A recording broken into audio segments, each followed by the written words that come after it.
Looking for a way to make your baby do chores before they can even walk? One designer actually created baby mop onesies because apparently cute and unpaid cleaner were concepts that needed combining. What's up, design disaster fans? Welcome to Wow Amazing, where today we're sending 10 designers straight to the fiery pits of design hell. But before we start judging people's terrible life choices, do us a favor and smash that subscribe button harder than these designers smash their common sense. And don't forget to hit that notification bell. It didn't do anything wrong, but it feels left out. All right, get ready. This countdown is packed with innovations so bad, they'll make you wonder if these designers were actually secretly working for chaos demons. Number 10, world's tallest water slide. Let's begin our countdown with a gentle reminder that go big or go home isn't always great advice, especially when going home might require an ambulance. It's 2014 in Kansas City, and some adrenaline junkie designer thought, you know what would be super fun? Launching people from a height that birds consider excessive. Enter the verrückt water slide, which appropriately means insane in German, though suicidal might have been more fitting. This monstrosity stood 168 feet 7 inches tall. That's higher than Niagara Falls and taller than a 17-story building, because nothing says family fun like the fear of imminent death. During testing, they found a small design problems. The rafts with sandbag as passengers kept flying off the track. Just a small issue, right? Instead of starting over, they just took down part of the slide and made some quick changes. The ride was originally supposed to be twice this size. When your safety improvements include add a net so people don't get launched into orbit and maybe add seatbelts, you might want to reconsider your entire concept. Spoiler alert, the fixes didn't work. Terrifying footage showed rafts still catching air, and people reported countless near misses as safety straps failed. It's like they designed it using Final Destination as an instruction manual. 4 years later, they finally dismantled it. Sometimes the question isn't can we build it, but should we build it without a hospital wing attached? Number 9, standing airplane seats. What would you endure for comfort's sake? Splurge on memory foam? Pay extra for premium economy? Or maybe just stand for 6 hours to save 15 bucks. For our next design disaster, someone actually thought option 3 sounded reasonable. Because flying wasn't uncomfortable enough already. Flying is stressful enough without having to do it while standing like you're on a crowded subway. But some airline seat manufacturers thought, what if we made flying more like public transit at rush hour? They made seats where passengers are pretty much standing the whole flight, with just a small ledge to rest on so they can technically say you're sitting. The design looks like what would happen if a medieval torture device and a bar stool had a baby. These seats keep passengers sitting more upright than normal, which basically means you're stuck in an uncomfortably straight position. According to the manufacturer, these contraptions would still provide adequate comfort for passengers. Adequate comfort? That's like saying paper cuts provide adequate pleasure. But interesting, these not-quite seats would allow airlines to cram 20% more people onto each flight. They're also 50% lighter than regular seats, which means fuel savings. Business-wise, it's genius. Humanity-wise, it's a war crime. This innovation would let airlines put economy, premium economy, and business class in one cabin. Because nothing makes a 10-hour flight better than watching someone in business class sip champagne while you're performing an extended wall sit. Social media's response? Let's just say people would rather walk to their destination, or crawl, or be catapulted. Imagine trying to eat, sleep, or use the bathroom while essentially standing for hours. There's economy, and then there's cattle transport. Some ideas should stay in whatever sadistic nightmare they came from. Number 8, Colombian cyclist uniform. Our next design disaster proves that sometimes color choice is everything, like when you accidentally make it look like your entire team forgot their pants. It's 2014, and the Colombian women's cycling team showed up with uniforms that had everyone doing a double take so hard it caused whiplash. Officials called the uniforms unacceptable by any standard of decency, which is fancy official speak for, why do they look naked from the waist down? The team boldly rocked uniforms with flesh-colored fabric between the stomach and thigh area. In their defense, they claimed the color was actually gold, but it looked more like bearskin beige. And the best part? The team showed up to a press conference completely shocked by the reaction. Social media exploded, calling it the worst uniform ever. which is impressive in a world where some basketball teams look like human traffic cones. Was it a publicity stunt? If so, mission accomplished. Though getting famous for appearing pantless might not be the sport's legacy they were hoping for. Critics called it disastrous, ludicrous, and tasteless. The designer defended it, saying, "As an athlete, as a woman, as the cyclist that I am, I wouldn't be ashamed with this design." Which raises the question, did anyone look in a mirror before production? And bless their hearts, they still wore these optical illusion nightmares at the Tour of Tuscany. Because when you've already gone viral for looking naked, might as well double down. Sometimes confidence and terrible decisions go hand in hand. Number 7, the ugly bridge. Our next eyesore brings us to Spain, where someone decided to 3D print what can only be described as a bridge that looks like it crawled out of a sci-fi horror movie. It's the world's first 3D printed pedestrian bridge, which sounds cool until you actually see it. It took a year and a half to design this thing. A year and a half. That's longer than some celebrity marriages last, and probably about as attractive. The bridge spans 40 feet across a stream in Madrid and is made from micro-reinforced concrete. The designers are super proud of their parametric design, which supposedly optimizes concrete distribution and minimizes waste. You know what else it minimizes? The will to live for anyone who has to look at it daily. They claim it's designed for maximum structural performance. You know what also has great structural performance? Normal bridges that don't look like they're about to spawn face huggers. Is this the future of bridge building? If public opinion matters at all, that's a hard no. Sometimes innovation means knowing when not to let the 3D printer go wild after watching too many alien movies. Number 6, Handerpants. Are you naked under those gloves? Not anymore, you're not. Introducing Handerpants, underwear for your hands. Because apparently someone out there thought, you know what the world is missing? Tighty whities for fingers. These finger undies are 95% cotton, 5% spandex, and 100% unnecessary. They're basically fingerless gloves designed to look exactly like men's briefs, complete with a fake fly in the front.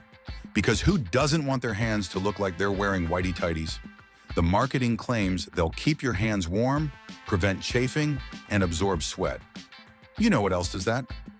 Regular gloves, without making you look like you're fondling miniature underwear. But what if I need to use my phone? I hear absolutely no one asking.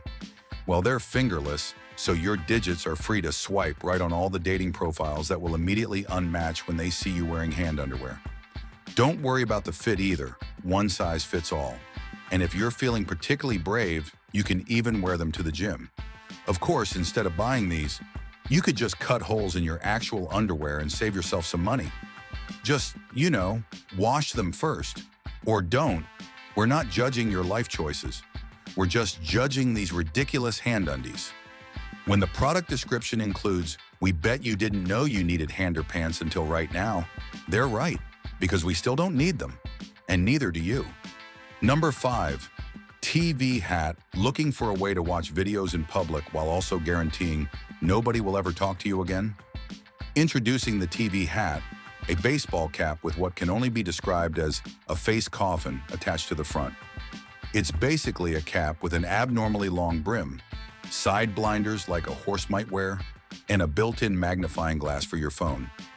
The commercial proudly proclaims that TV hat lets you focus on what really matters by blocking out unnecessary distractions, like your dignity, social connections, and ability to see where you're walking.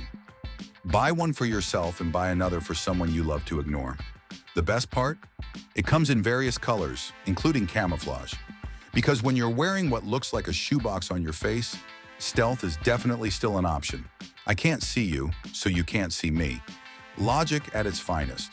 The ads show people wearing this monstrosity everywhere. At the gym, safety first. In the car, please don't drive. And even at the beach in a bikini. When tech experts tested it, they found that, shocker, the magnifying glass actually made glare worse. It turns out putting a piece of plastic in front of your screen doesn't improve visibility. Who knew? Would you try the TV hat or buy it as a gift? Let us know in comments below. Number 4, the Walkietalkie Building. Ever look at a building and think, This would be perfect if only it could melt cars and blow pedestrians into traffic. No? Well, someone in London sure did. Welcome to 20 Fenchurch Street, affectionately known as the Walkietalkie Building because of its shape. This architectural abomination stands proud and tall in London, way outside the city's planned cluster of high-rises. Shortly after construction, locals discovered this building had a special feature. Its curved glass facade focused sunlight like a magnifying glass, creating a scorching beam that melted car parts, blistered paint, and literally fried eggs on the sidewalk. One businessman returned to find parts of his Jaguar warped beyond recognition. The architects were shocked I tell you, that a massive curved mirror might concentrate sunlight. Apparently, basic physics wasn't in the design curriculum. But wait, there's more. The building also creates a wind tunnel so powerful it has blown pedestrians into traffic and knocked over food carts. When your building's special features include melts vehicles and creates dangerous wind tunnels, maybe it's time to reconsider your career choice, or at least invest in a basic physics textbook. Number 3, the useless box.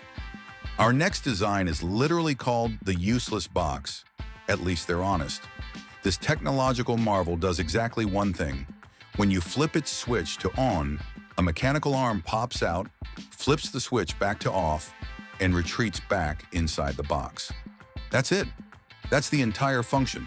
It's a machine whose sole purpose is to turn itself off. It's basically a physical manifestation of depression. Oh, you want me on? Well, too bad. I'm going back to sleep.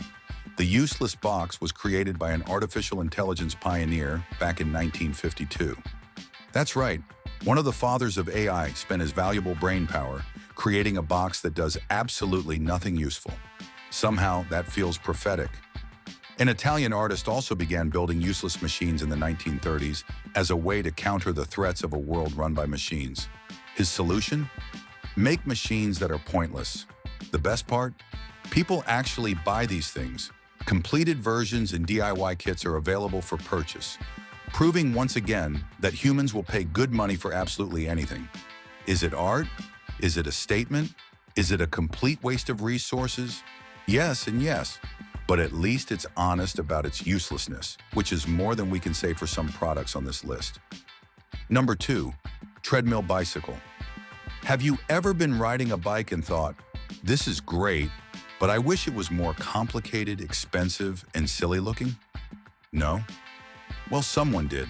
Introducing the electric walking bike, a bizarre hybrid that combines a treadmill, a scooter, and an electric bike into one ridiculous package. Because walking is too simple, biking is too effective, and looking normal is overrated. The designer reportedly came up with this idea while daydreaming at the gym. How can I use the treadmill outdoors? An excellent question that absolutely nobody was asking. His solution? Slap a treadmill on wheels. This contraption lets you ride around by walking, a concept so redundant it makes my brain hurt. You're literally walking to go nowhere on a platform that moves you forward. You know what else does that? Walking on the ground.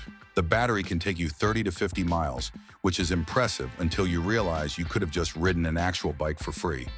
It reaches speeds up to 17 miles per hour, which is just fast enough to ensure maximum public embarrassment when you pass actual pedestrians. Today, this walking non-walker, known as the Lopafit, is sold in several countries including the US, Mexico, and the Caribbean. It comes in 6 different colors, because when you're riding a treadmill down the street, color coordination is clearly your biggest concern. People must really like it though, despite taking a little getting used to. You know what doesn't take getting used to? Regular bikes and regular walking. Sometimes innovation means knowing when to leave well enough alone. Number 1, baby mop.